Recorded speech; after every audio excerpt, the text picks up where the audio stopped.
Good morning, guys. How are you? This is English for 10th grade, BTP. So, welcome.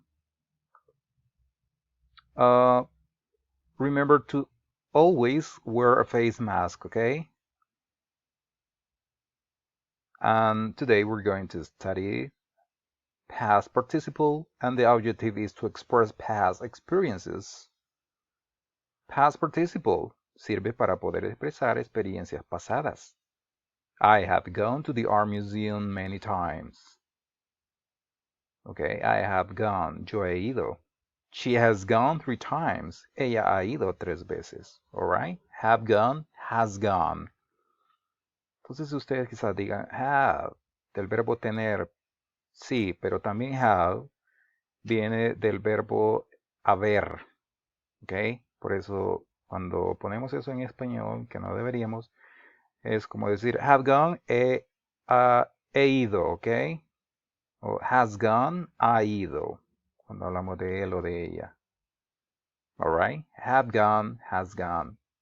Obviamente, vamos a usar muchos verbos, ¿verdad? No solamente gone. Gone es del verbo ir, que es go, pero en pasado participo decimos gone. I have gone. Alright? So pay attention, please. Here we have a list of verbs in simple present and past participle. Alright? Tenemos un listado de verbos en simple present y en past participle. Es importante que se los aprendan, jóvenes, porque para poder hacer oraciones.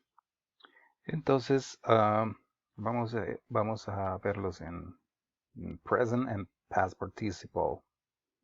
Van a ver la diferencia en el español también, ¿ok? For example, the first verb go, que es ir, in past participle is gone, como decir ido, alright? Go, gone. En este listado y el siguiente que vamos a ver, jóvenes, hay verbos regulares e irregulares, pero no quise hacer la diferencia porque como que no quería confundirlos tanto, pero yo preferí ponerlo aquí de un solo, todos los verbos regulares e irregulares. Van a notar que los regulares son los que terminan en ed. Es fácil ponerlos en participio, ¿verdad? Solo d o ed, dependiendo. Y los otros, pues, son irregulares.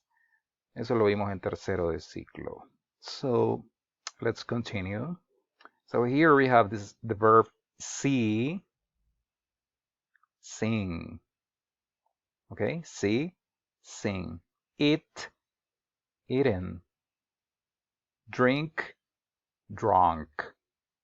Listen, listened. Live, lived. Speak, spoken. Be, being. Write, written. Están viendo toda la pantalla. Oh. Okay, write, written. Play, played. Alright? Simple present and past participle. Si ustedes quieren también, o en realidad deberían, pero como no puedo estar frente a ustedes, no sé si lo van a hacer, pero deberían de copiarlos en su cuaderno, jóvenes. Porque luego viene el examen, o por lo menos tomarle captura y tenerla ahí, porque luego viene el examen y es importante aprendérselos también, pues no solamente solo para el examen, sino que pues para la vida. Alright? So, let's continue with the next list. Okay, so here we have the verb do, que es hacer, ¿recuerdan? Do the homework, haz la tarea, do. And in past participle is done, como decir hecho. I have done the homework already. Yo ya hice la tarea. Okay, watch, watched. Read, read. Noten que se escribe igual, pero en pasado participio decimos read, alright? The verb to read, leer, read, leído. Dream, dreamed. Sleep, slept. Dance, danced, drive, driven, right? Drive, driven, give, given, swim, swam, find, found. Entonces, esos dos listados es importante que se los aprendan, alright? Let's continue. Aquí tenemos la estructura de cómo hacer oraciones afirmativas. Here is the structure in order to make affirmative sentences. ¿Recuerdan que al inicio les dije que necesitamos have y has? So, here we go. So, I have drunk too much water today. Yo he bebido, ¿ok? Drunk, bebido. Es el participio del verbo drink, que es beber. ¿Ok? I have drunk too much water today. Yo he bebido mucha agua hoy. You have drunk. We have drunk. They have drunk. Alright? So have, vamos a usarlo cuando hablemos de los pronombres I, you, we, and they. Alright? I have, you have, we have, they have. And has with the pronouns he, she, and it. Okay? He has, she has, it has. He has drunk too much water today. Él ha bebido mucha agua hoy. She has drunk. It has drunk. Alright? Is that okay? I hope so. Alright? Entonces primero necesitamos el pronombre, the pronoun, then have or has, and the verb in past participle. The verb goes in past participle. Good. So look at these examples. The girl has eaten a lot of vegetables today. La niña ha comido muchas verduras hoy. Has eaten. My son has been a good boy. Has been.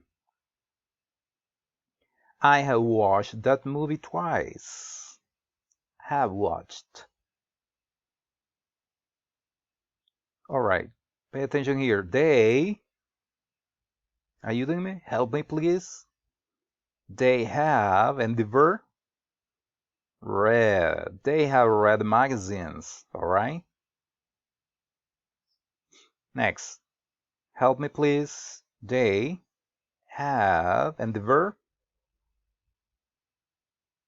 gone. They have gone to the beach on summer. They have gone. All right. Ellos han ido a la playa en verano. All right. She have or she has. Good. She has. And the verb, eaten. She has eaten too much cake. Okay. So here we have the negative sentences. Aquí necesitamos hacer las oraciones negativas. Solo decimos haven't y hasn't. Alright, solo agregamos la N, el apóstrofe y la T. Haven't, hasn't. I haven't seen my friend Alice in years. Yo no he visto, miren, yo no he visto mi amiga Alice en años. You haven't seen, we haven't, they haven't, he hasn't, she hasn't, it hasn't. Alright? Okay, vamos a hacer oraciones negativas. Let's make negative sentences. So I haven't or hasn't. I haven't driven a Ferrari. I haven't driven a Ferrari. No he conducido un Ferrari. She has or have. I mean, hasn't. This is negative, right? She hasn't, and the verb encontrado, remember? Found.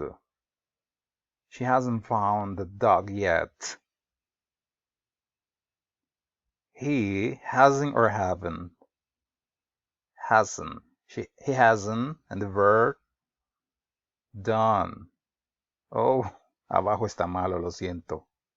Él no ha hecho la tarea todavía. Sorry. Sorry, he hasn't done the homework yet. Let's continue with the next. Okay, I haven't or I hasn't. I haven't, right? I haven't, and the verb, escrito, written. I haven't written a poem ever. We haven't or we hasn't. We haven't. We haven't comido, eaten. We haven't eaten Japanese food ever. Alright, we haven't eaten. Tony hasn't. And the verb ido. What is the verb ido in English? Gone. Tony hasn't gone to Australia. Alright, so this is it for today. Please send me the homework. Please. Thank you very much for your attention.